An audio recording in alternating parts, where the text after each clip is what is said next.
Hello guys, welcome back to back my YouTube channel. दोस्तों पुनः स्वागत है आज की एक अगली नई वीडियो में। दोस्तों आज की जो श्रृंखला है वह सीडीपी पर होगी।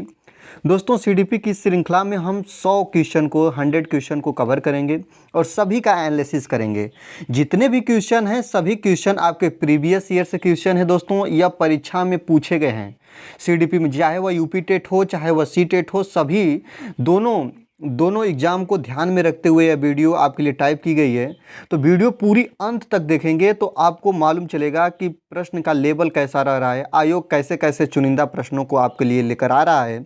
तो वीडियो स्टार्ट करने से पहले आपसे पुनः हर बार की तरह इस बार भी रिक्वेस्ट करेंगे कि अगर आप तक अभिषेक एकेडमी के इस नए परिवार से नहीं जुड़े हैं तो जुड़ जाइए, और नए तरीके से अलग अंदाज में हम तैयारी का रूपरेखा आपको देंगे। जो सीडीपी में आपको पूरे 30 क्वेश्चन कवर कराने का ध्येय रहेगा। तो चलिए आज की वीडियो को स्टार्ट करते हैं। वीडियो में देखेंगे दोस्तों, सबसे पहला क्वेश्चन है कि निम्नलिखित में से प्राथमिक समाजीकरण का माध्यम है, प्रथम सोशलाइजेशन का माध्यम क्या है दोस्तों। तो जो आप लोग पढ़े हैं सरकार, मीडिया, परिवार, विद्यालय, तो सबसे पहला समाजीकरण का जो स्थान होता है वह परिवार होता है, फैमिली होता है। यहाँ से बच्चा सबसे पहले सामाजिकता की भावना को सीखना स्टार्ट करता है। तो समाजीकरण का पहला स्टेज परिवार होता है, इस बात को याद रखेंगे, काफ़ी इंपॉर्टेंट पॉइंट है। इसकी बात करें तो कई बार ये प्रश्न पूछा है दोस्तों। आगे देखते हैं जेंडर से भी प्रश्न पूछता है कि जेंडर क्या है। तो जेंडर एक सामाजिक संरचना है कि आर्थिक अवधारणा है कि एक जैविक निर्धारक है कि एक मनोवैज्ञानिक सत्ता है। तो आपको बता दें दोस्तों, जेंडर जहां भी पूछे, लिंग की जहां भी बात हो तो लिंग क्या है, जेंडर क्या है, तो एक सामाजिक संरचना है। इस बात को याद रखिएगा। ऑप्शन नंबर 1 आपका करेक्ट आंसर हो जाएगा। आगे देखते हैं दोस्तों, अगला है कि निःशुल्क एवं अनिवार्य बाल शिक्षा अधिकार अधिनियम 2009 दिव्यांग बच्चों की निःशुल्क शिक्षा के अधिकारों को सुनिश्चित करता है। जो निःशुल्क शिक्षा एवं अनिवार्य शिक्षा कितने वर्ष के बच्चों के लिए यह अनुवाद करता है, कितने वर्ष के बच्चे हैं जिनको निःशुल्क शिक्षा का प्रावधान सरकार द्वारा, गवर्नमेंट द्वारा दिया गया है। तो आप लोग इसको पढ़े होंगे, काफ़ी चर्चित प्रश्न है। 6 वर्ष से 14 वर्ष के बच्चों के लिए निःशुल्क शिक्षा का प्रावधान है अपने संविधान के अनुसार, और 6 वर्ष से 14 वर्ष के बच्चे को कहीं किसी कंपनी में या कहीं भी आप लगाकर कार्य नहीं करा सकते हैं, बधुआ मजदूर के रूप में नहीं रख सकते हैं। यह 2009 जो इसकी प्राथमिकता करता है, 2009 इसकी क्या करता है, अनुसरण करता है। आगे आप लोग देखेंगे अधिनियम 2009। यदि कोई शिक्षिका चाहे कि उसके विद्यार्थी समस्या समाधान कौशल प्राप्त कर लें तो विद्यार्थियों को ऐसे क्रियाकलापों में लगाना चाहिए जिनमें हो बहुविकल्पी प्रश्नों वाले स्तरीकृत कार्यपत्रक, प्रत्यास्मरण, रटना और समझना। ये आप लोग टैग वर्ड के अनुसार इसको गलत देखिएगा, कभी बच्चे को रटाना नहीं है, प्रत्यास्मरण नहीं करना है। याद रखिएगा ड्रिल और अभ्यास भी नहीं कराएंगे, ये भी नहीं कराएंगे। बहुविकल्पी प्रश्नों वाले स्तरीकृत कार्यपत्रक का हम कार्य नहीं कराएंगे। सबसे अच्छा जो आप लोगों को ऑप्शन मिल रहा है कि जब आपको लगेगा कि कोई भी शिक्षिका को लगेगा कि उसका विद्यार्थी समस्या समाधान कौशल प्राप्त कर ले रहा है तो उससे वे प्रश्न पूछेंगी, उसको तर्क करेंगी और उसको अपने अनुसार निर्णय लेने के लिए कहेंगी। ऑप्शन नंबर 4 आपका करेक्ट आंसर हो जाएगा। जब भी आप लोग सीडीपी के क्वेश्चन को हल करें दोस्तों, तो सीडीपी के क्वेश्चन को हल करने से पहले आप देखें कौन ऐसा विकल्प है कि जिसमें ज़्यादा बातें को कह रहा है, कौन ऐसा विकल्प है जो सभी विकल्पों में ज़्यादा अधिक से अधिक पॉजिटिव बातें कर रहा है, वह आपका सही होगा। तो तर्क करना, पूछना और स्वयं के अनुभव के आधार पर निर्णय लेना, यह बालक का सबसे पॉजिटिव पॉइंट है। क्योंकि यदि किसी शिक्षिका को लगने लगेगा कि उसका विद्यार्थी किसी समस्या समाधान कौशल को हल कर ले रहा है, तब वह इससे कार्यों को कराना अच्छा समझेंगी। आगे देखते हैं, एकाधिक बुद्धिमानी का सिद्धांत कहता है, जो एकाधिक बुद्धिमानी का सिद्धांत क्या कहता है, बुद्धि तेजी से बढ़ाई जा सकती है, बुद्धि कई प्रकार की हो सकती है, पेपर पेंसिल परीक्षण सहायक नहीं है, प्रभावी अध्यापन के द्वारा बुद्धि बढ़ाई जा सकती है। तो जो एकाधिक बुद्धि का सिद्धांत कहता है कि बुद्धि कई प्रकार की हो सकती है। ऑप्शन नंबर 2 आपका करेक्ट आंसर हो जाएगा। 2 बार सीटेट में प्रश्न पूछा है दोस्तों, एकाधिक बुद्धि का सिद्धांत क्या कहलाता है। तो एकाधिक बुद्धि का सिद्धांत कहता है कि बुद्धि कई प्रकार की हो सकती है, इस बात को याद रखिएगा। आगे देखते हैं, बच्चों में प्रतिभाशीलता रहेगा, याद रखिएगा, बच्चों में प्रतिभाशीलता डांट डांट है के कारण हो सकते हैं। तो बच्चों में प्रतिभाशीलता के कारण क्या हो सकते हैं दोस्तों? सफल माता पिता ये तो होगा नहीं, एक अनुशासित दिनचर्या होगा नहीं, एक संसाधन समृद्ध वातावरण होगा नहीं। सबसे बढ़िया आपका जो ऑप्शन मिलेगा कि बच्चों में प्रतिभाशीलता के कारण आनुवंशिकता और वातावरण के बीच एक अंतःक्रिया का रूप हो सकता है। इस बात को आप लोग याद रखिएगा, इस बात को समझने का प्रयास करिएगा। ये आपका करेक्ट आंसर हो जाएगा। आनुवंशिकता और वातावरण के बीच एक अंतःक्रिया का रूप हो सकता है। ऑप्शन नंबर 1 आपका करेक्ट आंसर हो जाएगा।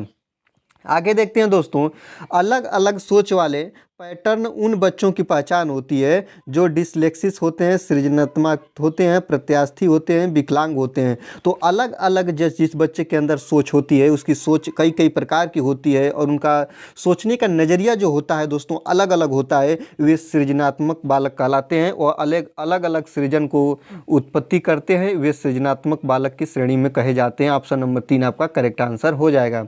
आगे देखते हैं, निम्नलिखित रणनीतियों में से कौन सी बच्चों में अर्थ निर्माण को बढ़ावा देगी? कौन सी ऐसी रणनीति है जो कोई भी शिक्षक अपनाएगा तो बच्चों में अर्थ निर्माण को बढ़ावा देगी? दंडात्मक साधनों का प्रयोग करना। कभी भी किसी बालक को दंडात्मक साधन रटना, जैसी टैग वर्ड आपको मैं पढ़ाया हूँ, कभी भी बच्चे को दंड नहीं देना है। इस बात को याद रखिएगा। एक रूप एक मानकीकृत परीक्षण, आपको पता है दोस्तों, मानकीकृत परीक्षण की तरफ बालक को कभी नहीं ले जाना है। अन्वेषण और परिचर्चा, सूचनाओं का संचरण। सूचनाओं का संचरण और अन्वेषण और परिचर्चा दोनों को देखेंगे तो दोनों में काफ़ी पॉजिटिव जो बात निकल कर आएगी। अन्वेषण और परिचर्चा अर्थ निर्माण में सहायक होगा ज़्यादा से ज़्यादा। ऑप्शन नंबर 3 आपका करेक्ट आंसर हो जाएगा। ये भी पूछा हुआ क्वेश्चन है प्यारे।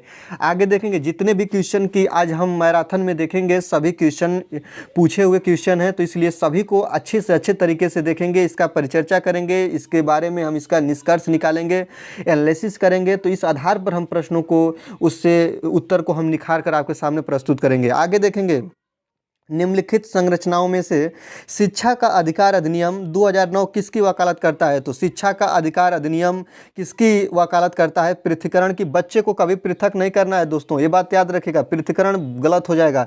मुख्य धारा शिक्षण की, एकीकृत शिक्षा की, समावेशी शिक्षा की। एकीकृत शिक्षा गलत हो जाएगा।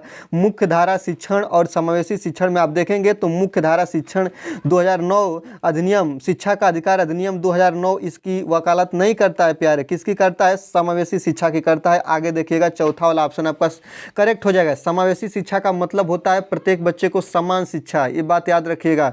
2009 शिक्षा का अधिकार 2009 के अनुसार ही किसी भी बालक को 6 वर्ष से 14 वर्ष के बच्चों को मुफ्त शिक्षा, फ्री शिक्षा का प्रावधान है। तो ये समावेशी शिक्षा है। ऑप्शन नंबर 4 आपका करेक्ट आंसर हो जाएगा प्यारे। आगे देखते हैं, बच्चों को कक्षा में प्रश्न पूछने की अनुमति नहीं देनी चाहिए। ऐसा हो ही नहीं सकता। सफल टीचर का यह सबसे पहला ध्येय होता है कि बच्चे को कक्षा में प्रश्न पूछने की अनुमति होनी चाहिए दोस्तों। तो ये आपका इनकरेक्ट हो जाएगा। पूछने से रोकना चाहिए, बच्चे को कभी भी प्रश्न पूछने से रोकना नहीं चाहिए। बच्चे के अंदर जो भी मानसिकता है, जो भी उसके अंदर प्रश्न के डाउट हैं, उसको पूछने के लिए एक सफल टीचर को प्रेरित करना चाहिए, पूछने के लिए प्रेरित करना चाहिए, पूछने के लिए हतोत्साहित नहीं दोस्तों, उत्साहित करेंगे। तो ऑप्शन नंबर 3 आपका करेक्ट आंसर हो जाएगा कि बच्चे को कक्षा में प्रश्न पूछने के लिए प्रेरित करना चाहिए। ऑप्शन नंबर 3 आपका करेक्ट आंसर हो जाएगा दोस्तों। सभी लोग देखेंगे, वीडियो को लाइक जरूर से जरूर करें। अगला देखते हैं, डाट के अनुसार बच्चों के चिंतन के बारे में सामाजिक प्रक्रियाओं तथा सांस्कृतिक संदर्भ के प्रभाव को समझना आवश्यक है। किसने कहा है? जीन पियाजे ने, लेव वाइगोस्की ने, लॉरेंस कोहलरबर्ग, अल्बर्ट वेंडूरा। दोस्तों आपको मैं बता दूं, कभी भी आप देखिएगा, किसी भी सी टेट हो, चाहे आपका यूपी टेट हो, चाहे सुपर टेट हो, कभी भी आप सीडीपी जैसे परीक्षाओं में कहीं भी जाइएगा दोस्तों, आपको सामाजिक जैसी बात आ जाए, सोशलाइजेशन की बात आ जाए, सांस्कृतिक की बात आ जाए, तो चिंतन को आप बच्चे के चिंतन के बारे में आ जाए तो बच्चे का सबसे बढ़िया मनोवैज्ञानिक आपको आ जाएंगे दोस्तों, लेव वाइगोत्स्की। जो आप लोग देख रहे हैं सामाजिक सांस्कृतिक चिंतन के बारे में किन्होंने सबसे पहले सुझाया, तो आपके ऑप्शन नंबर 4 आपका करेक्ट आंसर हो जाएगा। लेव वाइगोत्स्की के अनुसार बच्चों के चिंतन के बारे में सामाजिक प्रक्रियाओं तथा सांस्कृतिक संदर्भ में प्रभाव को समझना आवश्यक होता है। लेव वाइगोत्स्की ये चर्चा करते हैं और ये कथन उन्हीं का है दोस्तों। आगे देखते हैं, आगे आपको मैंने अभी बताया था जेंडर क्या है, इसी क्रम में ये भी प्रश्न बना है। 2 बार 3 बार प्रश्न मैंने देखा है 2-3 बार सी-टेट में प्रश्न था, तो इसलिए मैंने इसको लिया है, जोड़ा है, समेटा है। लिंग है, लिंग कौन सी क्रिया है? सहज गुण है, सामाजिक संरचना है, शारीरिक संरचना है, जैविक सत्ता है। तो आप देखेंगे काफ़ी विवादों के बीच रहा है प्रश्न। तो जो आपको बता दें दोस्तों, लिंग क्या है? तो लिंग आपका एक सामाजिक संरचना है। ऑप्शन नंबर डी आपका करेक्ट आंसर हो जाएगा। डी के साथ जाइएगा। ये प्रश्न बन भी सकता है, आगे भी कई बार रिपीट होंगे, इतना याद रखिएगा। आगे देखते हैं। अगला है कि थॉर्नडाइक ने शिक्षा मनोविज्ञान का कैसा रूप प्रदान किया है? तो थॉर्नडाइक के अनुसार शिक्षा मनोविज्ञान का जो रूप है दोस्तों, वह निश्चित और स्पष्ट है। इस बात को याद रखिएगा। ऑप्शन नंबर 1 करेक्ट हो जाएगा। जब ये क्वेश्चन को मैंने आप लोगों के कम्युनिटी गाइडलाइंस में भी शेयर किया था, तो ज़्यादा से ज़्यादा बच्चे ऑप्शन नंबर डी के साथ गए थे, जो कि आपका इनकरेक्ट है दोस्तों। आयोग के हल के अनुसार भी और हमारे अनुसार भी थॉर्नडाइक ने शिक्षा मनोविज्ञान का कैसा रूप प्रदान किया है? तो निश्चित और स्पष्ट रूप प्रदान किया है। ऑप्शन नंबर ए आपका करेक्ट आंसर हो जाएगा। आगे देखते हैं। बाल्य अवस्था होती है दोस्तों, यह बालक की अवस्था के बारे में कह रहा है कि बाल्य अवस्था, जैसे गर्भावस्था भी पूछ देता है कि गर्भावस्था कितने दिन के लिए होती है? तो 280 दिन गर्भावस्था पूछता है। 9 माह या 280 दिन गर्भावस्था की कार्यकाल होता है। जब बच्चा जन्म ले लेता है तो वह शैशवावस्था कहलाता है। 0 से 2 वर्ष जो होता है दोस्तों, शैशवावस्था होता है। इसके बाद आती है बाल्यावस्था। बाल्यावस्था कितने वर्ष तक होती है?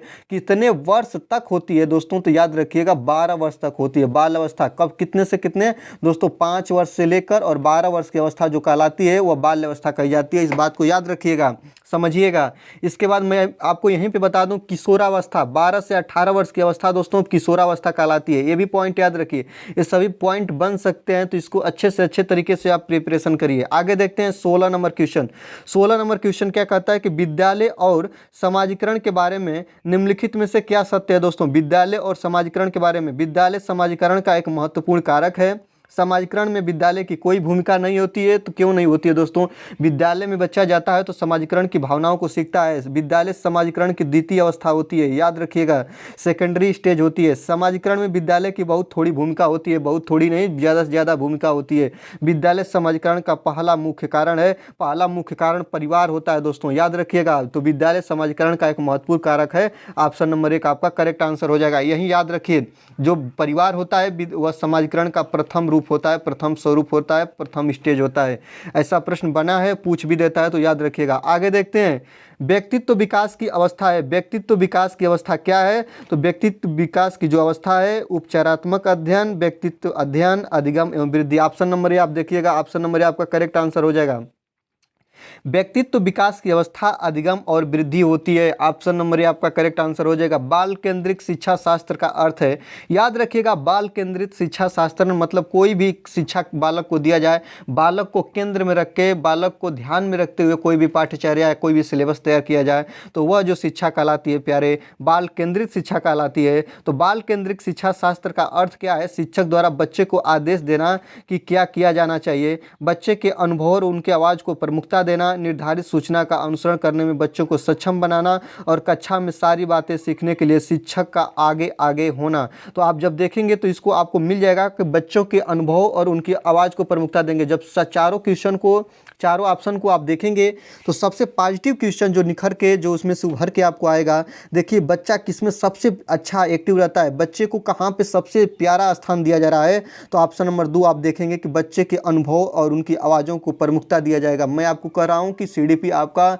सीडीपी में अगर 30 क्वेश्चन है तो आपके 15 क्वेश्चन वहीं पर सही हो जाते हैं, जहाँ बच्चे को आप मुख्य आधार मानेंगे, बच्चे को ही आप मानेंगे।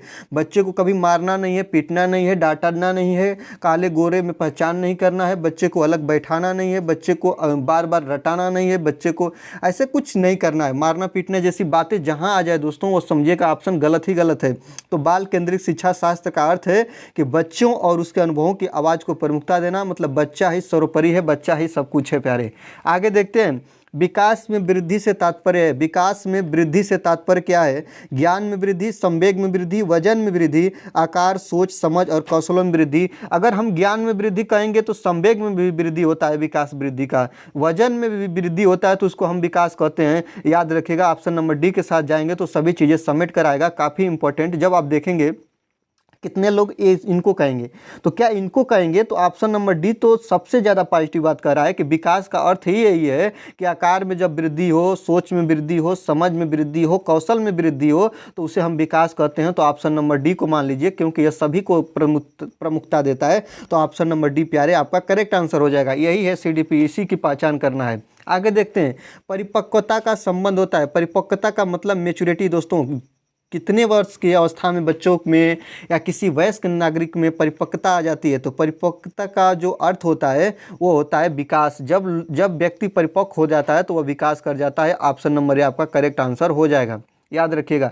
आगे देखते हैं दोस्तों, शिक्षा का अधिकार अधिनियम 2009 कई बार पूछा है प्यारे, इसको ज़्यादा से ज़्यादा अच्छा से अच्छा तरीका से पढ़िए कि शिक्षा का अधिकार अधिनियम 2009 के अनुसार विशेष आवश्यकता वाले बच्चों को पढ़ना चाहिए। घर पर माता पिता और देखभाल करने वालों के साथ जो उन्हें आवश्यक सहायता उपलब्ध कराएं। खास तौर पर उन्हीं के लिए बनाए गए विशेष विद्यालय में समावेशी शिक्षा व्यवस्था में इस प्रावधान के साथ कि उनका व्यक्तिगत आवश्यकताओं की पूर्ति की जा सके और व्यावसायिक प्रशिक्षण केंद्रों में जो उन्हें जीवन कौशलों के लिए तैयार करें। याद रखिएगा दोस्तों, मैं आपको बता रहा हूँ शिक्षा का अधिकार अधिनियम 2009 समावेशी शिक्षा को यह प्रावधान करता है। समावेशी शिक्षा के बारे में यह बताता है और कहता है कि सभी समावेशी शिक्षा में बताया हूँ दोस्तों, समान शिक्षा 6 वर्ष से 14 वर्ष के बच्चों को समान शिक्षा का प्रावधान है। जो शिक्षा का अधिकार अधिनियम 2009 कहता है प्रत्येक बच्चे को फ्री शिक्षा मिलनी चाहिए। और याद रखिएगा 6 वर्ष से 14 वर्ष की उम्र के बच्चे को किसी भी फैक्ट्री या जोखिम भरे कार्यों में बंधुआ मजदूर के रूप में नहीं रख सकते हैं। यह बाल श्रम या एक दंडनीय अपराध माना जाता है। याद रखिएगा, ये 2009 शिक्षा का अधिकार अधिनियम 2009 इसकी वकालत करता है, इस बात को याद रखेंगे। आगे देखते हैं, अमेरिकी मनोविज्ञान का जनक कहा जाता है। अमेरिकी मनोविज्ञान का जनक विलियम जेम्स को कहा जाता है। ऑप्शन नंबर बी आपका करेक्ट आंसर हो जाएगा। आगे देखते हैं, अंतःदृष्टि अधिगम में समस्या की किस स्थिति पर ध्यान दिया जाता है। याद रखिएगा, अंतःदृष्टि अधिगम में समस्या की संपूर्ण स्थिति पर ध्यान दिया जाता है, किसी विशेष स्थिति पर ध्यान नहीं दिया जाता। जब बच्चा सीखता है, अधिगम का मतलब होता है सीखना, तो अंतःदृष्टि अधिगम में समस्या की किस स्थिति पर ध्यान दिया जाता है। तो संपूर्ण स्थिति पर ध्यान दिया जाता है, प्रारंभिक पर, अंतिम पर, विशेष पर। बच्चा कहाँ पे कमी कर रहा है, कहाँ पे गलती कर रहा है, तो इसलिए ऑप्शन नंबर ए आपका क्या हो जाएगा, करेक्ट हो जाएगा। आगे देखते हैं, काफ़ी लंबी वीडियो होगी, पूरी वीडियो आशा करते हैं आप देखेंगे। जब पूरी वीडियो देखेंगे तो आपको सीडीपी के बारे में कुछ चीज़ें ऐसी होगी कि जो आपके डाउट को दूर करेंगी। आगे देखते हैं, प्रतिभाशाली बच्चों के लिए सबसे अच्छे शैक्षिक कार्यक्रम वे होते हैं जो, याद रखिएगा, प्रतिभाशाली बच्चा वे बच्चा होता है जो हरदम सीखने के प्रति उत्साहित हो, जिसको समान शिक्षा मिली हो, जो कुछ करने की इच्छा रखता हो, उसे हम प्रतिभाशाली बच्चे कहते हैं, जिनका आईक्यू लेवल काफ़ी ऊपर होता है। प्रतिभाशाली बच्चों के सबसे अच्छे शैक्षिक कार्यक्रम वे होते हैं जो उन्हें अधिगम के न्यूनतम मानकों तक काम करने को प्रेरित करें। याद रखिएगा, अधिगम मानक तक कार्य करने को प्रेरित करें, प्रत्यास्मरण के द्वारा ज्ञान की प्रवीणता पर बल दें, उनके चिंतन को प्रेरित करें, उन्हें विविध विचारों में व्यस्त रहने पर अवसर देते हैं, उनके आक्रामक व्यवहार को नियंत्रित करते हैं। ऑप्शन नंबर जो आप 3 देखिएगा कि प्रतिभाशाली बच्चों के लिए सबसे अच्छे शैक्षिक कार्यक्रम वे होते हैं जो उनको चिंतन में प्रेरित करते हैं, जो उनके विविध मतलब अलग अलग विचारों में व्यस्त रहने पर अवसर देते हैं। तो ऐसा जो कार्यक्रम होते हैं वे प्रतिभाशाली बच्चों के लिए एक अच्छे कार्यक्रम माने जाते हैं। ऑप्शन नंबर 3 आपका करेक्ट आंसर हो जाएगा। इतना लंबा प्रश्न देने का मतलब यही है दोस्तों कि सीटेट में अब जितने भी क्वेश्चन बन रहे हैं काफ़ी लेंदी क्वेश्चन बन रहे हैं, काफ़ी विस्तृत क्वेश्चन बन रहे हैं, तो इस क्वेश्चन को भी हमें समेटना आपके लिए आसान था। आगे देखिएगा, तनाव और क्रोध की अवस्था किशोरावस्था को कहा जाता है दोस्तों। किशोरावस्था को तनाव और क्रोध की अवस्था, यह अवस्था 12 से 18 वर्ष तक होती है। याद रखिएगा, तनाव और क्रोध इस जो अवस्था होती है 12 वर्ष की अवस्था के बाद बालक थोड़ा तनाव अपने आप को और क्रोध में होता है, या क्राइम की अवस्था कहलाती है, क्रिमिनल अवस्था। इसमें बच्चा अपनी अलग पहचान बनाना चाहता है, इसमें बच्चा जो होता है कुछ करने की शक्ति उसके अंदर होती है, अपनी अलग समाज में पहचान बनाना चाहता है। क्रिमिनल की अवस्था यही मानी जाती है, इसी को तनाव और क्रोध की अवस्था कहते हैं। किशोरावस्था होती है दोस्तों 12 से 18 वर्ष तक मानी जाती है। आगे देखते हैं, अपनी कक्षा की व्यक्तित्व भिन्नताओं से निपटने के लिए शिक्षक को चाहिए कि शिक्षण और आकलन के समान और मानक तरीके हों। ऑप्शन नंबर बी देखेंगे, बच्चों को उनके अंकों के आधार पर अलग कर उनको नामित करें। दोस्तों ये तो कभी करना नहीं, बच्चों को उनके अंकों के आधार पर नामित नहीं करना है, अलग नहीं बैठाना है। बच्चों से बातचीत करें और उनके दृष्टिकोण को महत्व दें, और विद्यार्थियों के लिए कठोर नियम कभी नहीं लागू करेंगे, मानक तरीका कभी नहीं अपनाएंगे। दोस्तों सब टैग वर्ड है, मानक तरीके याद रखिएगा, टैग वर्ड है। यहाँ पे अलग बैठाना, बच्चे को नामित करना है, टैग वर्ड है, याद रख लीजिएगा। यहाँ पे देखिएगा कठोर नियम, टैग वर्ड है, कठोर नियम नहीं रखना है, बच्चों को बातचीत और उनके दृष्टिकोण को महत्व दें। ऑप्शन नंबर सी आपका पॉजिटिव आंसर है, इसलिए ऑप्शन नंबर सी के साथ आप जाइएगा। आगे देखते हैं दोस्तों, आकलन उद्देश्य पूर्ण होता है यदि उसमें विद्यार्थियों के भय और तनाव का संचार हो, और ऑप्शन नंबर बी है, इसमें विद्यार्थियों और शिक्षकों को प्रतिपुष्टि फीडबैक प्राप्त हो। यह केवल एक बार वर्ष में हो। दोस्तों याद रखिएगा, ऑप्शन नंबर सी में आप देखेगा केवल टैग वर्ड है, निगेटिव टैग वर्ड है, ऑप्शन नंबर सी आपका गलत हो जाएगा। यह केवल एक बार वर्ष में हो, आकलन मतलब बच्चे का एक बार ही टेस्ट करना, एक गलत है, बार बार बच्चे को भी टेस्ट करना गलत है। बच्चे को एक निश्चित समय सीमा के बाद टेस्ट करना चाहिए और पता करना चाहिए कि बच्चे की कहाँ पे कमी है, बच्चे को कहाँ पे सुधार करना है। विद्यार्थियों को उपलब्धियों में अंतर करने के लिए तुलनात्मक मूल्यांकन, कभी भी दोस्तों तुलनात्मक मूल्यांकन नहीं करेंगे। तुलनात्मक मूल्यांकन का मतलब होता है एक ही कक्षा में पढ़ने वाले दो बच्चों के बीच अंतर करना, एक बच्चा कितना सीखा, एक बच्चा कितना सीखा, तो बच्चे को आधार मान के आप तुलना नहीं करेंगे। दोस्तों इस बात को याद रखिएगा। और पहला ऑप्शन है कि तनाव, और जब बच्चा पढ़ेगा आकलन होगा तो बच्चे में तनाव और भय का संचार करना, ये तो काफ़ी निगेटिव है। बच्चे के अंदर भय और तनाव को कम करना होगा दोस्तों, इसको बढ़ावा नहीं देना होगा, इसलिए ऑप्शन नंबर बी आपका करेक्ट आंसर हो जाएगा। आकलन उद्देश्यपूर्ण होता है यदि इसमें विद्यार्थी और शिक्षकों को प्रतिपुष्टि फीडबैक प्राप्त होता है। इस बात को याद रखिएगा, जो शिक्षक होता है वह विद्यार्थियों का फीडबैक प्राप्त करे, बच्चा कितना सीख गया, कहाँ पे कमी कर रहा है, कहाँ पे सुधार करना, यही फीडबैक का मतलब होता है प्यारे। आगे देखते हैं, राष्ट्रीय पाठ्यचर्या की रूपरेखा एनसीएफ 2005 के अनुसार शिक्षक की भूमिका है। शिक्षक किसकी भूमिका निभाता है? सत्तावादी की, अधिनायकी, अनुमंत्री परक की, सुविधादाता की। याद रखिएगा, जो शिक्षक होता है वो सुविधादाता की जो श्रेणी में आता है, क्योंकि वह बालक को सीखने में मदद करता है। कहाँ बालक को कठिनाई हो रही है वहाँ पे सुविधा प्रदान करता है, तो इस आधार पर ऑप्शन नंबर डी करेक्ट हो जाएगा। एनसीएफ 2005 इसकी चर्चा करता है, प्रधानता वकालत करता है कि सुविधादाता का कार्य जो होता है वो शिक्षक करता है एक बालक के लिए विद्यालय में। आगे देखते हैं, अनुसंधान समझाते हैं कि एक विविध कक्षा में, अनुसंधान क्या समझाते हैं कि अनुसंधान समझाते हैं कि एक विविध कक्षा में अपने विद्यार्थियों से शिक्षिका की अपेक्षाएं विद्यार्थियों के अधिगम पर महत्वपूर्ण प्रभाव छोड़ती है का एकमात्र निर्धारित होती हैं कि संबंधित नहीं मानी जाती हैं पर कोई प्रभाव नहीं छोड़ती हैं। तो ऑप्शन क्वेश्चन नंबर 29 का आप देखेंगे यहाँ पे एकमात्र निर्धारित करती हैं, ऑप्शन नंबर बी गलत हो जाएगा।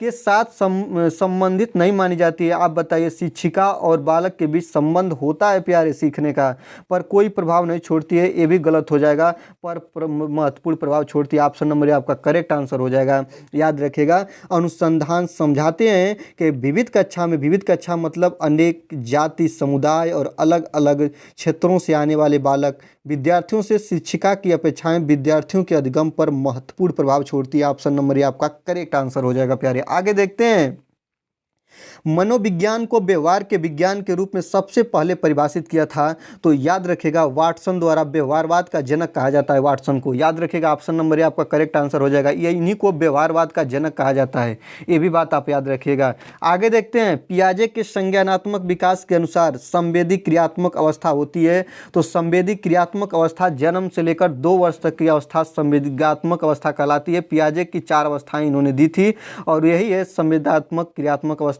जो जन्म से लेकर 2 वर्ष तक मानी जाती है। इस बात को आप लोग याद रखिएगा। आगे देखते हैं, क्वेश्चन नंबर 32 है, शिक्षा में फ्रोबेल एक मनोवैज्ञानिक हैं जो महत्वपूर्ण योगदान था, डाट का विकास किया। फ्रोबेल नामक वैज्ञानिक जो हैं, मनोवैज्ञानिक हैं, जो किसका विकास करते हैं? तो किंडरगार्टन का, जो कि खेल खेल में बच्चों को शिक्षा देना। फ्रोबेल विधि इन्हीं की कही जाती है। ऑप्शन नंबर सी, बच्चे को खेल खेल में शिक्षा देना, ये ऑप्शन नंबर सी आपका करेक्ट है। तो ये भी पूछता है कि किंडरगार्टन पद्धति के कौन जन्मदाता हैं? तो फ्रोबेल हैं। और ये भी प्रश्न बनता है कि शिक्षा में फ्रोबेल का महत्वपूर्ण योगदान क्या है? तो फ्रोबेल का महत्वपूर्ण योगदान है कि किंडरगार्टन विधि से शिक्षा देना, खेल खेल में बच्चों को सिखा देना। आगे देखते हैं, निम्नलिखित में से कौन सी विशेषता प्रतिभावान शिक्षार्थी की है? प्रतिभावान शिक्षार्थी की विशेषता पूछ रहा है प्यारे कि प्रतिभावान शिक्षार्थी की विशेषता क्या है? वह आक्रामक और कुंठित हो जाता है। गलत बात है दोस्तों, प्रतिभावान विद्यार्थी कभी भी आक्रामक और कुंठित नहीं होगा। यदि कक्षा में गतिविधियां अधिक चुनौतीपूर्ण नहीं होती हैं तो वह कम प्रेरित अनुभव करता है और ऊब जाता है। वह बहुत ही तुनक मिजाज होता है और वह रस्मी व्यवहार करता है, जैसे हाथ थपथपाना, डोलना। ये अच्छे बालक की पहचान नहीं है। और ये भी नहीं है दोस्तों, ऑप्शन नंबर बी देखिएगा, काफ़ी पॉजिटिव बात निकल कर आ रही है कि यदि प्रतिभावान कोई विद्यार्थी है तो कक्षा में अगर चुनौतीपूर्ण प्रकृति नहीं होगी, पढ़ाई नहीं होगी, कोई भी ऐसे पॉइंट नहीं आएंगे जिसमें वह ऊब जाएगा, अपने आप को वह आलस या अलग तरीके से महसूस करेगा। तो याद रखिएगा, यदि कक्षा में गतिविधियां अधिक चुनौतीपूर्ण नहीं होती हैं तो वह अपने को कम प्रेरित अनुभव करता है और ऊब जाता है। यह प्रतिभावान शिक्षार्थी की पहचान होती है। ऑप्शन नंबर बी आपका करेक्ट आंसर हो जाएगा। सभी क्वेश्चन को देखेंगे, सभी क्वेश्चन पूछे हुए हैं दोस्तों। वीडियो अच्छी लग रही है तो काफ़ी मेहनत के बाद ये स्लाइडें तैयार होती हैं। कितने रातों जागना पड़ता है और कितना टाइम वेस्ट करना पड़ता है प्यारे, तब ये स्लाइड आपके लिए तैयार होती है। तो इसलिए मैं आपसे रिक्वेस्ट करूंगा कि कम से कम वीडियो पे लाइक तो बनता है प्यारे। आगे देखते हैं। कोई शिक्षिका है जो एक शिक्षिका अपनी प्राथमिक कक्षा में प्रभावी अधिगम को बढ़ा सकती है। कौन सी ऐसी प्रक्रिया अपनाएगी कि जो अपने प्रभावी अधिगम को बढ़ा देगी? अधिगम में छोटी छोटी उपलब्धियों के लिए पुरस्कार देकर, ड्रिल और अभ्यास, ये बात बिल्कुल गलत है। अपने विद्यार्थियों में प्रतियोगिता को प्रोत्साहन देकर और विषय वस्तु के शिक्षार्थियों के जीवन के साथ संबंधित कर जब देखेंगे, अगर सभी क्वेश्चन कभी कभी ऐसा हो कि आपको लगे कि इसमें ये ऑप्शन सभी सही है प्यारे, तो उसमें देखिएगा कि कौन ऑप्शन बच्चे के रिलेशन से काफ़ी संबंध खाता है, मेल खाता है, जोड़ खाता है। तो इसमें देखेंगे, एक शिक्षिका अपने प्राथमिक कक्षा में प्रभावी अधिगम को अधिक से अधिक बढ़ा सकती है। कब बढ़ा सकती है? जब उसको लगेगा कोई भी विषय वस्तु जब वो पढ़ाएगी किसी बालक के जीवन से, बालक के जीवन की प्रक्रियाओं से, परिचर्चाओं से, उसके जीवन के होने वाले दिनचर्या से जोड़कर जब उसे पढ़ाएगी तो वो बच्चा अधिगम को जल्दी से जल्दी सीख जाएगा। तो विषय वस्तु की विद्यार्थियों के जीवन के साथ संबंध जब बना के पढ़ाएगी, ऑप्शन नंबर डी आपका करेक्ट आंसर हो जाएगा। तो बच्चा को सीखने में काफ़ी मदद मिलेगा। आगे देखेंगे, आधुनिक मनोविज्ञान के जनक माने जाते हैं। तो आधुनिक मनोविज्ञान के जनक जो होते हैं दोस्तों, वह विलियम जेम्स को कहा जाता है। ऑप्शन नंबर बी आपका करेक्ट आंसर हो जाएगा। आगे देखते हैं, कोई शिक्षिका अपने विद्यार्थियों को क्या कहे कि उन्हें भीतरी प्रेरणा के साथ कार्य करने के लिए प्रोत्साहित कर सके? कोई शिक्षिका है, वह कैसे अपने बच्चों को प्रेरित करे कि आप सीखने में मदद करो, या उसके अंदर आशा आए, ललसा आए, कुंठित हो बच्चा कि हम जल्दी से जल्दी कुछ चीज़ों को सीख सकूं, तो वह कौन सी प्रक्रिया अपनाएगी, कौन सा प्रोत्साहन बच्चे को देगी? ऑप्शन है,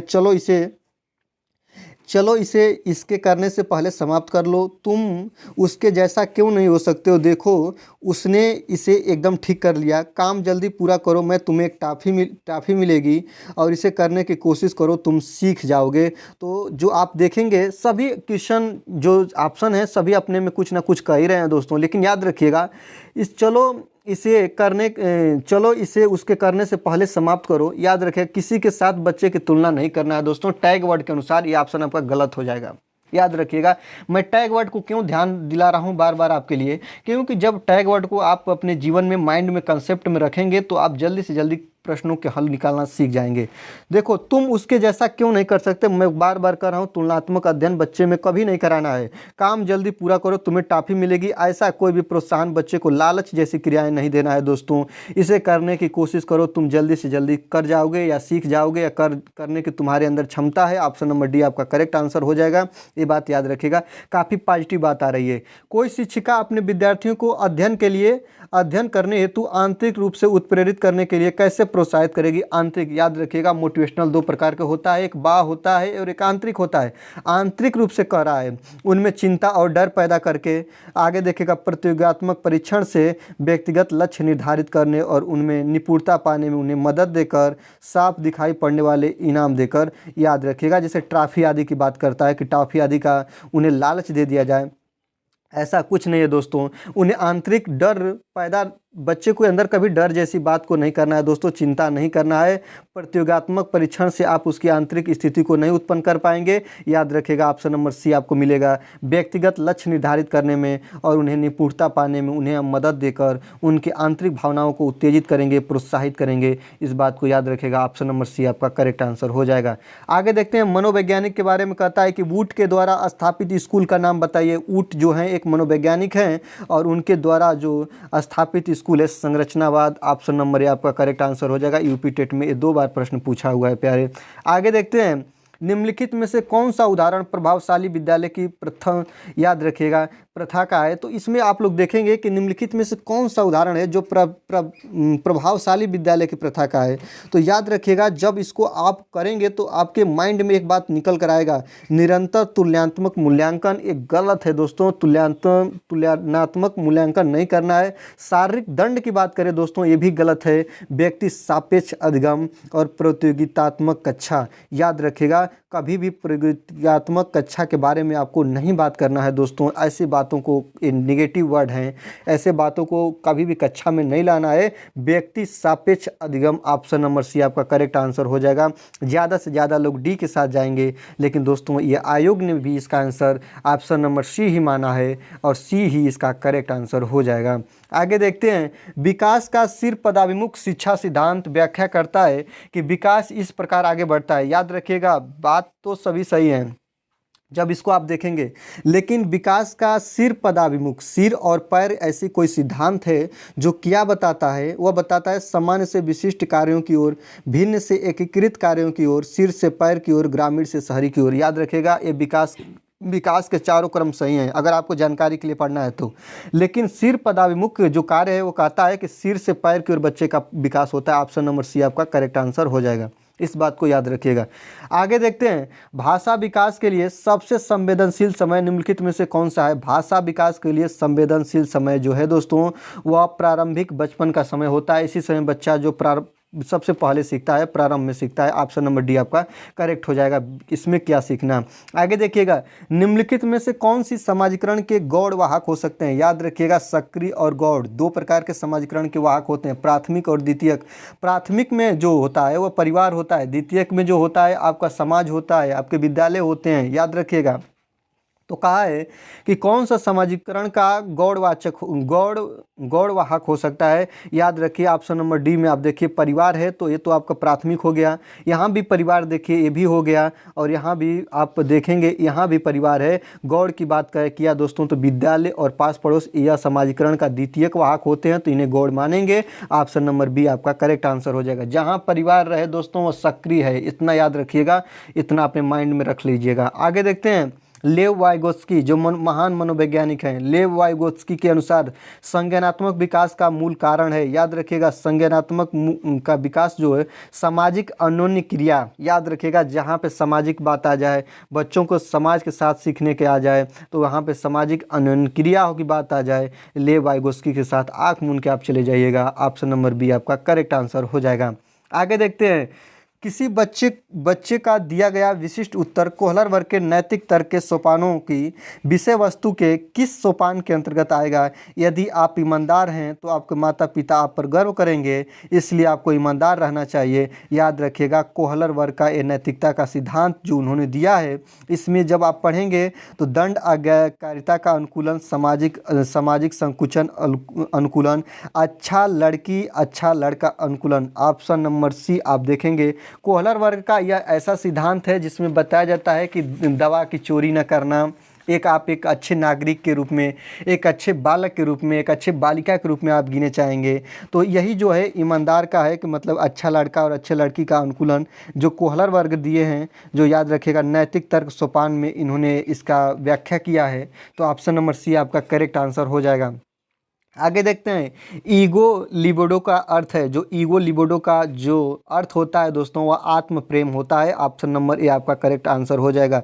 ईगो लिबिडो का मतलब होता है आत्म प्रेम। Option number 1 correct. आगे देखिएगा, किसी प्रगतिशील कक्षा की व्यवस्था में शिक्षक एक ऐसे वातावरण को उपलब्ध कराकर अधिगम को सुगम बनाता है जो खोज को प्रोत्साहित करता है, नियामक है, समावेशन को हतोत्साहित करता है, आवृत्ति को बढ़ाता है। दोस्तों जब आप देखेंगे तो किसी भी प्रगतिशील कक्षा की बात करें तो उसमें शिक्षक चाहता है कि लड़का एक अलग से अलग खोज के प्रति अग्रसित हो, प्रोत्साहित हो। तो ऑप्शन नंबर ए आपका करेक्ट आंसर हो जाएगा। नियामक गलत हो जाएगा। समावेशन को हतोत्साहित नहीं करना है प्यारे, प्रोत्साहित करना है। आवृत्ति को बढ़ावा नहीं देना है, आवृत्ति को कम करने की कोशिश करना है। आगे देखते हैं हार्वर्ड गार्डनर जो हैं बहुबुद्धि का सिद्धांत देते हैं। तो हार्वर्ड गार्डनर के बहुबुद्धि सिद्धांत के अनुसार ये प्रश्न पूछा है। ये जो प्रश्न देखेंगे इस प्रश्न में काफ़ी हमको इसका मैंने एनालिसिस किया तो हार्वर्ड गार्डनर के बहुबुद्धि सिद्धांत के अनुसार ये प्रश्न ही थोड़ा गलत है दोस्तों, मिस्टेक है, इसलिए मैं इस प्रश्न को छोड़ रहे हैं। आगे देखेंगे 48 नंबर क्वेश्चन क्या कह रहा है। डॉट विशिष्ट अन्योन्य क्रिया का परिणाम विकास के विविध मार्गों और निष्कर्षों के रूप में होता है। तो याद रखिएगा, मैं इसको कई बार अपने चैनल पे करा चुका हूँ इस प्रश्न को। वंशानुक्रम और पर्यावरण ये जो हैं दोस्तों, यह विशिष्ट अन्योन्य क्रिया के परिणाम विकास का एक रूप हैं और इन्हीं के अनुसार विकास का सबसे सर्वोपरि पहिया ये माना जाता है। ऑप्शन नंबर 2 आपका करेक्ट आंसर हो जाएगा। आगे देखिएगा, सृजनात्मक डॉट को माना जाता है कि अवधारणा से संबंधित है। सृजनात्मकता डॉट को माना जाता है कि यह अवधारणा से संबंधित है। किस अवधारणा से संबंधित है? तो याद रखिएगा, सृजनात्मकता किसी बच्चे के अंदर आएगी तो उसके अंदर याद रखिएगा विविध सोच आएगी, विभिन्न प्रकार की सोच आएगी और यही जो अवधारणा है वह सृजनात्मकता को बढ़ावा देती है। ऑप्शन नंबर 3 आपका प्यारे करेक्ट आंसर हो जाएगा। आगे देखते हैं, किसी भाषा के स्वीकृति ध्वनि समायोजनों को इसके डॉट नियमों के अंतर्गत बताया जाता है। तो याद रखिएगा ये किसके अंतर्गत आता है दोस्तों? ऑप्शन आपके सामने व्यवहारिक, व्याख्यात्मक, वाक्यात्मक, विभक्ति विषयक, ध्वनि संबंधित। जब आप देखेंगे तो ध्वनि समायोजन की बात कर रहा है तो ध्वनि संबंधित में आएगा। ऑप्शन नंबर 4 आपका क्या हो जाएगा दोस्तों? करेक्ट हो जाएगा। अर्धशतक की प्रक्रिया हम लोग फांग चुके हैं, पूरे 50 क्वेश्चन को हम लोग देख चुके हैं। आगे देखते हैं, याद रखेगा डी एनिमा की रचना है। यह पुस्तक है, किसकी पुस्तक है? तो अरस्तु की पुस्तक है। ऑप्शन नंबर ए आपका करेक्ट आंसर हो जाएगा। थोड़ा भी हम लेट नहीं करेंगे, जल्दी से जल्दी चाहेंगे कि वीडियो समाप्त हो, समाप्ति के कगार पर चले। किस मनोवैज्ञानिक ने कहा है कि चेतन मन के साथ अचेतन मन पर भी ध्यान देना चाहिए? एक मनोवैज्ञानिक है जिनका नाम है फ्रायड। फ्रायड ने कहा है कि चेतन मन के साथ अचेतन मन पर भी ध्यान देना चाहिए। ऑप्शन नंबर डी आपका करेक्ट हो जाएगा। यूपी टेट में कई बार रिपीटेड क्वेश्चन है। बाल केंद्रित शिक्षा की अवधारणा मनोविज्ञान के किस संप्रदाय ने दी? तो बाल केंद्रित शिक्षा की अवधारणा मनोविज्ञान के किस संप्रदाय में दी गई है? तो आप लोग देखेंगे ये मनोविश्लेषणात्मकवाद में इसका वर्णन किया गया है। ऑप्शन नंबर सी आपका करेक्ट आंसर हो जाएगा। क्योंकि याद रखिएगा गेस्टल्टवाद में इसका कोई वर्णन नहीं है, संरचनावाद में वर्णन नहीं है, व्यवहारवाद में वर्णन नहीं है। नाम से ही देख रहे हैं मनोविज्ञान और मनोविश्लेषणवाद। ऑप्शन नंबर सी आपका खुद निकल कर आ गया, सही है। याद रखिए जब क्वेश्चन को पढ़ेंगे तो उसमें से 70% तो वहीं पे क्लियर हो जाता है, जो ऑप्शन और क्वेश्चन को आप दोनों को जब आप एक दूसरे से कंपेयर कराएंगे। आगे देखिएगा, पुरुष और महिला की भूमिकाओं का निर्धारण समाज करता है, यह कथन बताता है। यह कथन किसके तरफ हमें इंगित करता है? हमें इशारा करता है कि पुरुष हैं आप महिला हैं और आपको ये काम करना है, आपको खाना बनाना है, आपको बाहर का काम करना है। यह समाज में कौन इंगित करता है? लैंगिकता और आनुवंशिकता प्रतिभा है, लैंगिकता और अंतर्ज्ञानी अवतरण है, लैंगिकता और सामाजिक अवतरण है, लैंगिकता और अंतर्निहित अवतरण है। याद रखिएगा दोस्तों, लैंगिकता तो मिल ही गया तो सब में है, तो इसको आप मान लीजिए। अब इसके बाद देखिए कि कौन बताया है? ये समाज बताता है दोस्तों कि अगर आप औरत हैं तो घरों में खाना बनाएंगी, अगर आप पुरुष हैं तो आप बाहर का काम करेंगे। इसलिए ऑप्शन नंबर 3 आपका करेक्ट आंसर हो जाएगा। लैंगिकता और सामाजिक अवतरण इसको निर्धारित करता है। याद रखिएगा यह अनेक पूर्वाग्रह हैं। आगे देखिएगा, वर्तमान में शिक्षा मनोविज्ञान किस अवस्था है? वर्तमान में शिक्षा मनोविज्ञान किस अवस्था में है? तो याद रखिएगा जब आप देखेंगे कि वर्तमान में शिक्षा मनोव्यवस्था जो है, मनोविज्ञान जो है वह सहसा अवस्था में है। ऑप्शन नंबर ए आपका करेक्ट आंसर हो जाएगा। ये भी रिपीटेड सीटेट का क्वेश्चन है। आगे देखिएगा, अधिगमकर्ताओं की उपलब्धि का आकलन शिक्षकों की सहायता करता है। जो अधिगमकर्ताओं की उपलब्धि का आकलन है वह शिक्षकों की सहायता करता है। किस में सहायता करता है? तो शिक्षण अधिगम विधियों की प्रभावशीलता का मूल्यांकन करने में। यही खुद ऑप्शन सही हो गया दोस्तों। कक्षाओं में अधिगमकर्ताओं के क्षमता समूह बनाने में, याद रखिएगा बच्चे को कभी भी कक्षा में अलग अलग ग्रुप में समूह में नहीं बांटना है दोस्तों, इसलिए ऑप्शन गलत हो गया।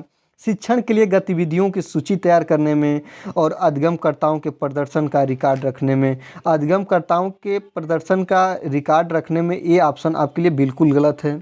शिक्षण के लिए गतिविधि सूची तैयार करने में क्यों ये ऑप्शन नहीं होंगे, प्रश्न को भी थोड़ा ध्यान दीजिए। आप प्रश्न ऑप्शन पर ही जाएंगे और कहेंगे ये भी ऑप्शन तो सही दिखाई दे रहे हैं, लेकिन देखिएगा अधिगमकर्ताओं की उपलब्धि का आकलन कर रहा है दोस्तों, ना कि किसी अन्य प्रकार की गतिविधि का आकलन करने में। याद रखिएगा, तो अधिगमकर्ताओं की उपलब्धि का आकलन करने में शिक्षकों की सहायता करता है शिक्षण अधिगम विधियों की प्रभावशीलता का मूल्यांकन करने में। ऑप्शन नंबर 1 आपका करेक्ट आंसर हो जाएगा। आगे देखते हैं 57 नंबर क्वेश्चन देखेंगे। 57 नंबर कहता है समावेशी शिक्षा डॉट डॉट के सिद्धांत पर आधारित है। किसके सिद्धांत पर आधारित है, तो याद रखेगा सामाजिक संतुलन में लागू, विश्व बंधुता, सामाजिक अस्तित्व और वैश्वीकरण, समता और समान अवसर। याद रखिएगा ये तीनों आपके लिए क्या हो जाएंगे दोस्तों, इनकरेक्ट हो जाएंगे। समता और समान अवसर का बात यहाँ भी कह दे, यह पॉजिटिव टैग वर्ड भी है। याद रखिएगा बच्चे को समान अवसर देना, चाहे वो बच्चा सीखा हो, बच्चा को जानकारी हो या ना हो, बच्चे को बार बार उस चीज़ों को कराना, इस सब चीज़ों में बच्चा विश्वास रखे। बच्चे को कभी डांटना, मारना, पीटना, फटकारना नहीं है, अलग नहीं बैठाना है, बच्चे को अवसर प्रदान करना है, सीखने में उसे सहायता करनी है। तो समावेशी शिक्षा 2009 की जो वकालत करती है कि समता और समान अवसर किसी भी बच्चे को देना चाहिए। ऑप्शन नंबर 1 आपका करेक्ट आंसर हो जाएगा। आगे देखते हैं प्रश्नोत्तर विधि का जनक किसे कहा जाता है, सुकरात को कहा जाता है। ऑप्शन नंबर डी आपका करेक्ट आंसर हो जाएगा। काफ़ी इंपॉर्टेंट, मैं भी इसका काफ़ी बार एनालिसिस किया हूँ, बहुत जगह हमें भी ये पढ़ने को मिला है कि प्रश्नोत्तर विधि का जनक किसे माना जाता है, तो सुकरात को माना जाता है। आगे देखते हैं बाल केंद्रित शिक्षा किसकी देन है। बाल केंद्रित शिक्षा जो होती है, याद रखिएगा बाल केंद्रित शिक्षा, बाल केंद्रित शिक्षा होता क्या है दोस्तों, ये देखिएगा शिक्षा के राष्ट्रीयकरण से सर्व शिक्षा अभियान की, शिक्षा मनोविज्ञान की, उपयुक्त सभी की। तो याद रखिएगा जो 59 नंबर क्वेश्चन है, ज़्यादातर बच्चे ऑप्शन नंबर डी के साथ जाएंगे, लेकिन ये डी है नहीं प्यारे। क्यों, क्योंकि बाल केंद्रित शिक्षा किसकी देन है, तो शिक्षा राष्ट्रीयकरण की देन है ही नहीं दोस्तों। सर्व शिक्षा अभियान की आप 1 मिनट के लिए मानिए तो शिक्षा मनोविज्ञान की। याद रखिएगा शिक्षा मनोविज्ञान ऐसा विज्ञान माना गया है, शिक्षा मनोविज्ञान इसकी वकालत करता है कि बच्चे को ध्यान में रखते हुए सिलेबस तैयार करना है। अगर बच्चा कक्षा 1 का है तो कैसा उसका पाठ्यक्रम रहेगा, 2 का है तो कैसा रहेगा, तो सिलेबस को ध्यान करने का जो प्रावधान दिया शिक्षा मनोविज्ञान में दिया गया। ऑप्शन नंबर सी शिक्षा मनोविज्ञान इसकी वकालत करता है किसी भी बच्चे को कितना पढ़ना है, क्या पढ़ना है, कब कैसे उसको सिखाना है, शिक्षा मनोविज्ञान दर्शाता है। तो बाल केंद्रित शिक्षा शिक्षा मनोविज्ञान की देन है। ऑप्शन नंबर सी आपका करेक्ट आंसर हो जाएगा। वोल्फ गेम कोहलर द्वारा अंतर्दृष्टि अधिगम का प्रयोग कब किया गया था, तो यह जो किया गया था दोस्तों 1920 में किया गया था। ऑप्शन नंबर डी आपका करेक्ट आंसर हो जाएगा। आगे देखते हैं विविध अधिगमकर्ताओं के लिए सुगम्य स्वरूप में शिक्षण अधिगम सामग्रियां प्रदान करने का तात्पर्य डॉट डॉट से है। तो सुगम शिक्षक सहायक सामग्रियां प्रदान करने का जो रूप दिया गया है दोस्तों वह किससे है, तो शिक्षण व्यवसायिकता के सार्वभौमिक संहिता से, शिक्षक के सार्वभौमिक मानवतावादी दृष्टिकोण से और अधिगम के सार्वभौमिक संरचना से, सार्वभौमिक समावेशी शिक्षा के नैतिक विचार से। ऑप्शन नंबर सी जो 3 देख रहे हैं अधिगम की सार्वभौमिक संरचना से है, इस बात को याद रखिएगा। आगे देखते हैं स्व जागरूकता एवं संज्ञानात्मक क्षमताओं का नियंत्रण जैसे योजना बनाना, समीक्षा करना और संशोधन करना इत्यादि किससे अंतर्निहित है, तो याद रखेंगे कि कोई भी कार्य करने से पहले योजना बनाना, समीक्षा करना और किसी भी चीज़ को नियंत्रण करना, ऐसी चीज़ आए तो याद रखिएगा इसका जो संबंध संज्ञान बोध से है। ऑप्शन नंबर 1 आपका करेक्ट आंसर हो जाएगा। बच्चे के संज्ञान से है, बच्चा कितना संज्ञान बोध है और वह कैसे किसी कार्य को करने से पहले योजना तैयार कर रहा है, इसी से है दोस्तों, याद रखिएगा। जब बच्चे प्राप्त की गई सूचनाओं की व्याख्या करने के लिए अपने अनुभवों के आधार पर सोचते हैं तो उसे डॉट डॉट का कहा जाता है। याद रखिएगा जब बच्चे की बात किया है दोस्तों कि जब बच्चा है जो अपने स्वयं की सूचनाओं के आधार पर व्याख्या करने के लिए अपने अनुभवों के आधार पर सोचता है तो उसे क्या कहते हैं, सृजनात्मक सोच, अमूर्त सोच, मूर्त सोच, प्रतिक्रियावादी सोच। याद रखिएगा प्रतिक्रियावादी सोच होगा नहीं, प्रतिक्रियावादी सोच वह सोच होती है जब कोई भी तर्क किया जाता है तो तर्क को सुनकर और जब बच्चा अपना तर्क देता है तो उसे हम बोलते हैं प्रतिक्रियावादी सोच। अमूर्त सोच वो सोच होती है जो बच्चा उसे कभी देखा ही ना हो, बस उसके अंदर कल्पना आए, उसे हम अमूर्त सोच कहते हैं। ये भी गलत हो जाएगा। सृजनात्मक सोच ये होगा नहीं दोस्तों। सृजनात्मक सोच उसे कहते हैं जब बच्चा किसी कार्य को करने की उसके अंदर इच्छा होती है, नए सृजन नए विकास को वह बनाना चाहता है, करना चाहता है, उस सोच को हम सृजनात्मक सोच कहते हैं। लेकिन कह रहा है कि वो अपने विचार के अनुसार पर वह सोचे, यह मूर्त सोच कहलाती है दोस्तों। उसके अंदर यह विचार है कि इस चीज़ को करना है। जब बच्चे अपने प्राप्त की गई सूचनाओं की व्याख्या करने के लिए अपने अनुभवों के आधार पर सोचते हैं, अनुभव के आधार पर, तो उसे हम मूर्त सोच कहते हैं। ऑप्शन नंबर 3 आपका करेक्ट आंसर हो जाएगा। आगे देखते हैं, अधिगमकर्ताओं को व्यक्तिगत क्षमता के आधार पर उनकी कठिनाइयों के विभिन्न स्तरों को ध्यान में रखते हुए पढ़ाने की विधि को क्या कहा जाता है। याद रखिएगा, उनकी जो पढ़ाने की विधि है, याद रखिए जो आपका ये 64 नंबर क्वेश्चन है ये विवादों में रहा, इसलिए मैंने इसको समेट लिया। याद रखिएगा, इस पर सबको कंबाइंड नंबर मिला, तो याद रखिएगा जो भी किसी को लगाया उसको कंबाइंड आंसर मिला, इसलिए मैं इसको एनालिसिस नहीं करूंगा। 65 नंबर भी आपका कंबाइंड ही क्वेश्चन है। आगे देखिएगा, हम आ जाएंगे सीधे आपके 66 नंबर क्वेश्चन पे।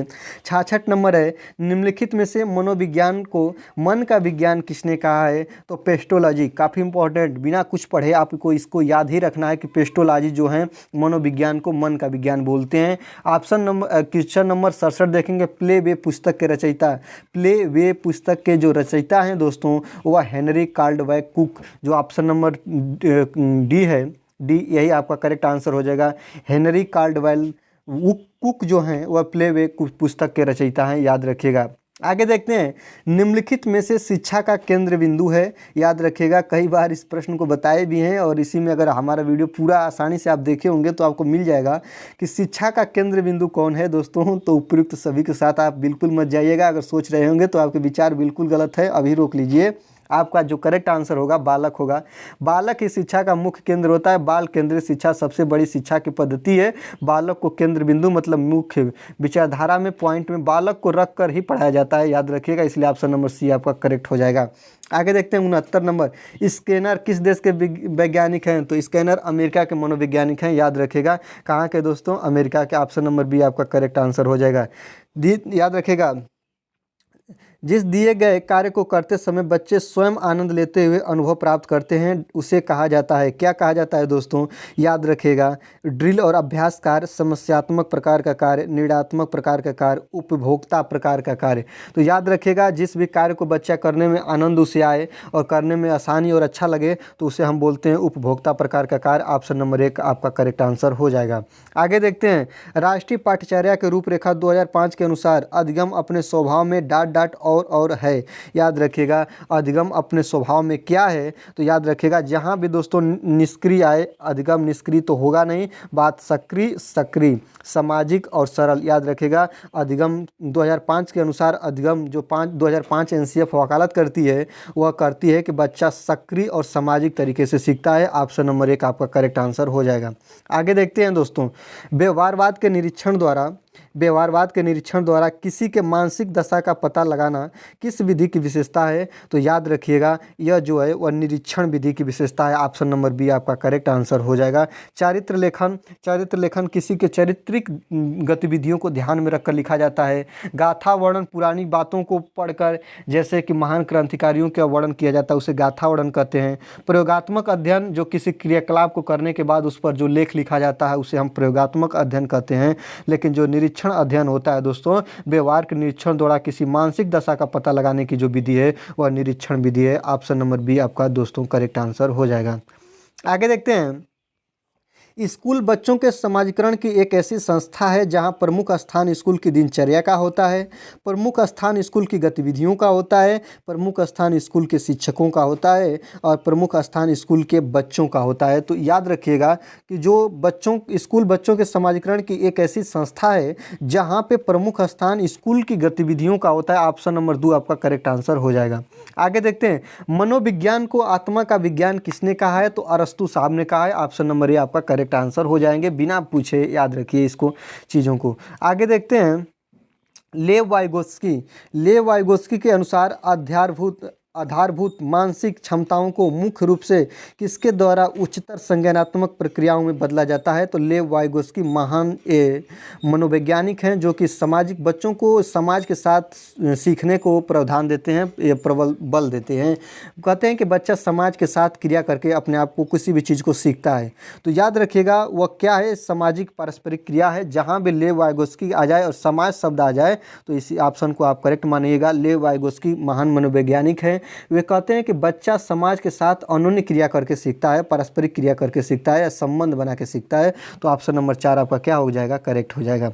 आगे देखते हैं, व्यक्तिगत शिक्षा कार्यक्रम की योजना डॉट डॉट में बनाई जाती है। तो व्यक्तिगत शिक्षा कार्यक्रम की योजना किसके अंतर्गत बनाई जाती है?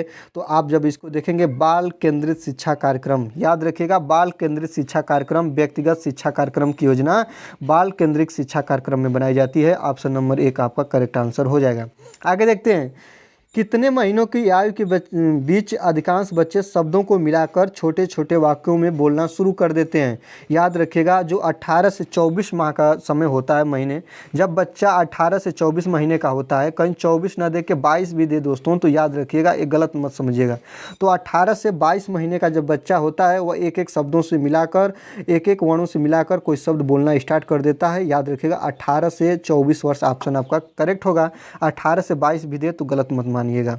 आगे देखते हैं, बुद्धि लब्धि या आईक्यू की अवधारणा किसने दिया था? स्टर्न के द्वारा दिया गया है। याद रखिएगा बुद्धि लब्धि का या सूत्र याद रखिएगा क्या होता है? बुद्धि लब्धि का सूत्र होता है मानसिक आयु बटा के वास्तविक आयु गुणा के 100। ये भी याद रखिएगा, ये भी आपके प्रावधान वाली चीज़ें हैं।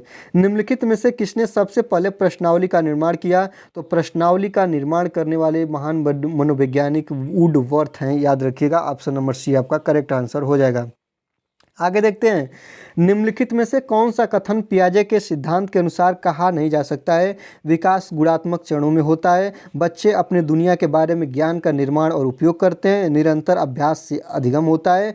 बच्चे अपने पर्यावरण पर क्रिया करते हैं। तो जब आप इसको देखेंगे तो आपको मिलेगा कि निरंतर अभ्यास से अधिगम होता है। धीरे धीरे प्रयास करते करते, परिश्रम करते करते किसी भी चीज़ को कोई सीख सकता है। तो कहा जाता है कि अभ्यास ही सीखने की एक प्रक्रिया है।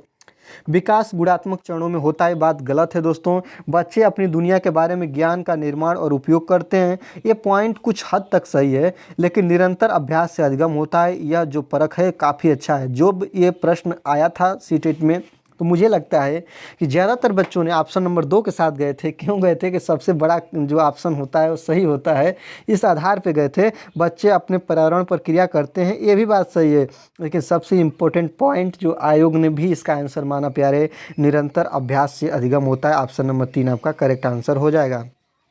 आगे देखेंगे, खेलों के माध्यम से बालक में कौन सा गुण विकसित होता है? तो खेलों के माध्यम से बालक में कौन सा गुण विकसित होता है? तो सामाजिकता का, सोशलाइजेशन का गुण विकसित होता है दोस्तों। जब बच्चा आपस में खेलता है, तो जब बच्चे एक से अधिक आपस में खेलते हैं, तो जब खेलते हैं तो एक दूसरे के साथ कैसे बिहेव करना है, कैसे एक दूसरे के साथ मिलजुल के खेल को खेलना है, तो इससे सामाजिकता का विकास होता है। ऑप्शन नंबर 1 करेक्ट हो जाएगा। सोशलाइजेशन की भावना का इसमें उद्गम होता है, विकास होता है। याद रखेंगे। अगला है, डॉट डॉट के अलावा निम्नलिखित कारणों से खेल युवा बच्चों के विकास में एक महत्वपूर्ण भूमिका निभाता है। क्या निभाता है? याद रखिएगा क्वेश्चन नंबर 82 आपका है। वे अपने शरीर पर निपुणता प्राप्त करते हैं खेल के माध्यम से। वह उनकी इंद्रियों को उत्तेजित करता है। यह समय बिताने का एक सुखद तरीका होता है। और याद रखिएगा 82 नंबर ऑप्शन का करेक्ट आंसर यही है कि समय बिताने का एक सुखद तरीका है खेल खेलना। यह ऑप्शन नंबर 3 आपका करेक्ट आंसर हो जाएगा। आगे देखते हैं, निम्नलिखित में से कौन सा प्रश्न बच्चों को गंभीर रूप से सोचने के लिए आमंत्रित करता है? गंभीर रूप से सोचना मतलब बच्चे को ऐसा कोई प्रश्न बताइए जो उस प्रश्न के एक से अधिक उत्तर हों, जिसके हम बोलते हैं अपसारी प्रकार के क्वेश्चन, या जिसको हम बोलते हैं अपसारी सोच। अभिसारी सोच वह सोच होता है जिसमें किसी भी प्रश्न का एक ही उत्तर होता है, याद रखिएगा। और अपसारी वह प्रकार का क्वेश्चन होता है जिसमें एक से अधिक उसके हल हो सकते हैं। तो याद रखिएगा विभिन्न तरीकों से हम कैसे इसे हल कर सकते हैं, यह अपसारी प्रकार का क्वेश्चन है। तो ये आपका करेक्ट आंसर हो जाएगा। आगे देखते हैं, निम्नलिखित में से कौन सा विकल्प प्रगतिशील शिक्षा का सबसे अच्छा वर्णन करता है? तो प्रगतिशील शिक्षा का बात करके सीखना, परियोजना विधि और सहयोग से सीखना।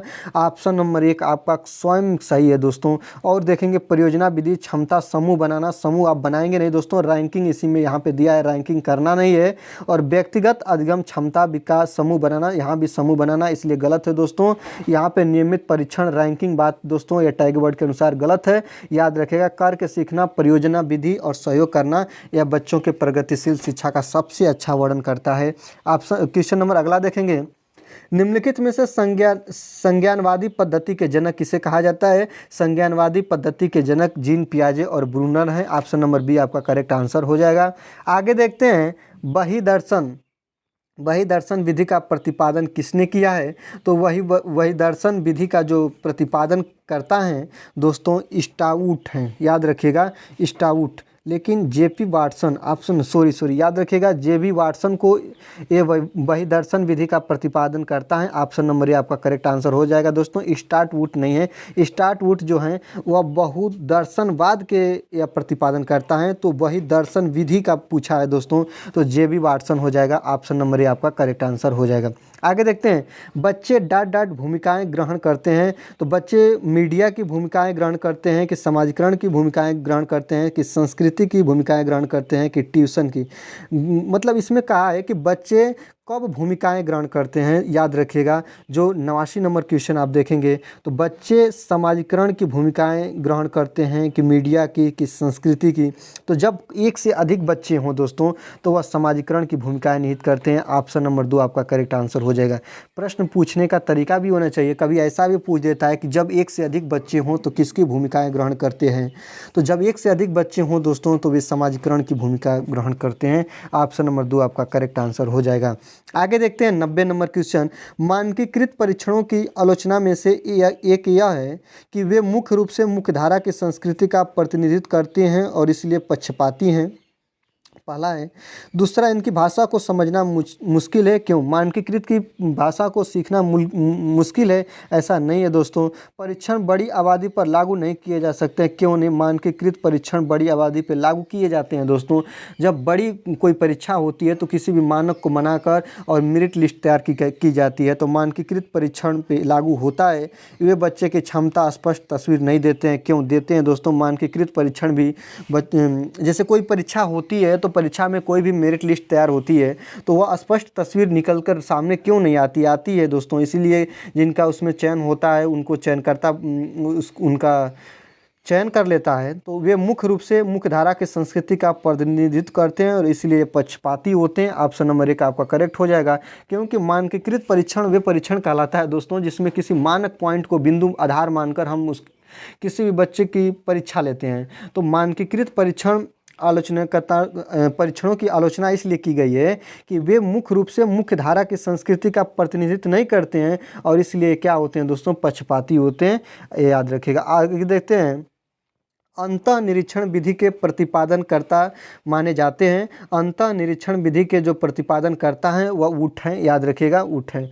आगे देखते हैं, टीएटी व्यक्तित्व परीक्षण की कौन सी विधि का प्रकार है? तो याद रखिएगा टीएटी जो व्यक्ति परीक्षण की विधि है वह जो है दोस्तों प्रक्षेपी विधि है। ऑप्शन नंबर डी आपका करेक्ट आंसर हो जाएगा। प्रक्षेपी विधि जो याद करने वाली चीज़ें हैं। आगे देखिएगा, निम्नलिखित में से कौन सा सतत और व्यापक मूल्यांकन से संबंधित नहीं है? सतत का मतलब होता है लगातार निरंतर होना दोस्तों।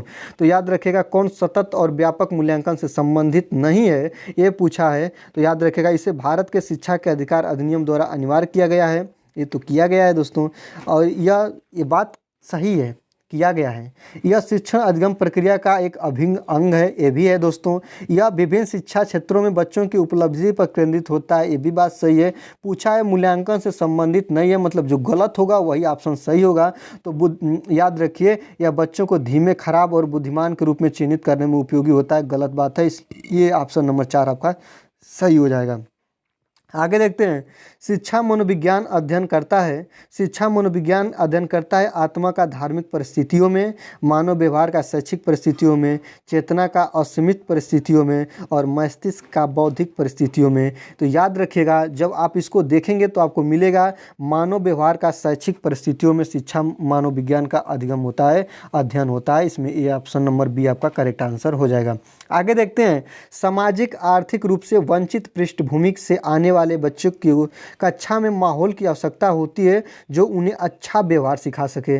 उन्हें क्या हो सके दोस्तों, अच्छा व्यवहार सिखा सके, उनके सांस्कृतिक और भाषाई ज्ञान को महत्व देता हो तथा उनका उपयोग करता हो।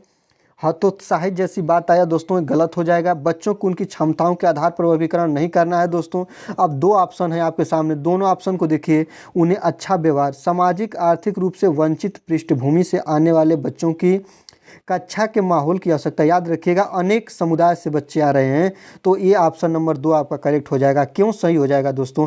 ऑप्शन नंबर 1 भी गलत नहीं है, लेकिन उतना पॉजिटिव नहीं है जितना पॉजिटिव ऑप्शन नंबर 2 है। याद रखिएगा, उनके सांस्कृतिक वो अलग अलग पृष्ठभूमि से बच्चे हैं, तो उनके सांस्कृतिक और भाषाई ज्ञान को महत्व देता हो और उनका उपयोग करता हो, तो ऑप्शन नंबर 2 आपका करेक्ट आंसर हो जाएगा। आगे देखते हैं, अगला है, कक्षा में सृजनात्मक और प्रतिभाशाली बच्चों के लिए आवश्यक हस्तक्षेप निर्भर करता है। कौन सा आवश्यक हस्तक्षेप निर्भर करता है? उन्हें अतिरिक्त समय दिए जाने पर, उनके प्रति स्नेही होने नाते पर, उन्हें अन्य बच्चों के पढ़ाने की जिम्मेदारी देने पर, शिक्षक द्वारा अनुकूलित और प्रेरक निर्देशन तरीकों के उपयोग पर। ऑप्शन नंबर 1 आपका करेक्ट आंसर हो जाएगा। आगे देखते हैं दोस्तों, अति संवेदनशील बच्चों को सीखने में मदद करने के लिए निम्नलिखित में से कौन सा तरीका उपयुक्त तरीका नहीं है? तरीका उपयुक्त तरीका नहीं है दोस्तों, नहीं बताना है, याद रखिएगा। तो एक कार्य को छोटे छोटे प्रबंधित खंडों में तोड़ना। जब बच्चे किसी कार्य को छोटे छोटे खंडों में तोड़कर सीख लेता है तो बात सही है दोस्तों।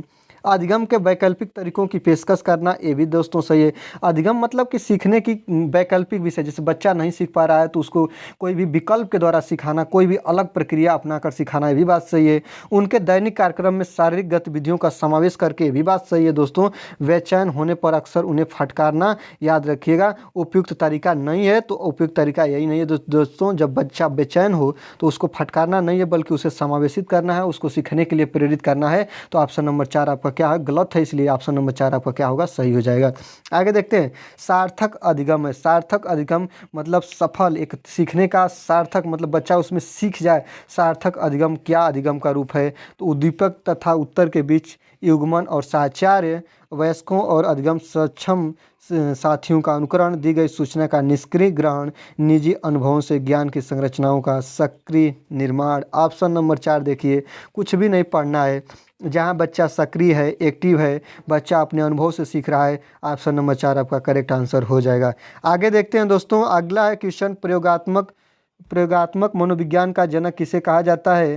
तो विलियम वुड को कहा जाता है। ऑप्शन नंबर ए आपका करेक्ट आंसर हो जाएगा। चलिए लास्ट और शतक क्वेश्चन को देखेंगे दोस्तों। ये मेरी पहली वीडियो है जिसमें हम 100 प्रश्नों का एनालिसिस किए हैं। शतक वीडियो की मेरी पहली वीडियो है, इसलिए आपसे रिक्वेस्ट करेंगे कि वीडियो को लाइक ज़रूर करिएगा दोस्तों। अगर आप यहाँ तक बने हैं तो आपको दिल से आभार, दिल से धन्यवाद। अगला देखते हैं कि निम्नलिखित में से कौन सा एक संवेग है? याद रखिएगा, स्मृति, डर, ध्यान, उत्तेजना। उत्तेजना संवेग नहीं है, ध्यान भी नहीं है और स्मृति भी नहीं है। ऑप्शन नंबर 2 आपका क्या होगा दोस्तों? डर क्या है? एक प्रकार का संवेग है। ऑप्शन नंबर 2 आपका करेक्ट आंसर हो जाएगा।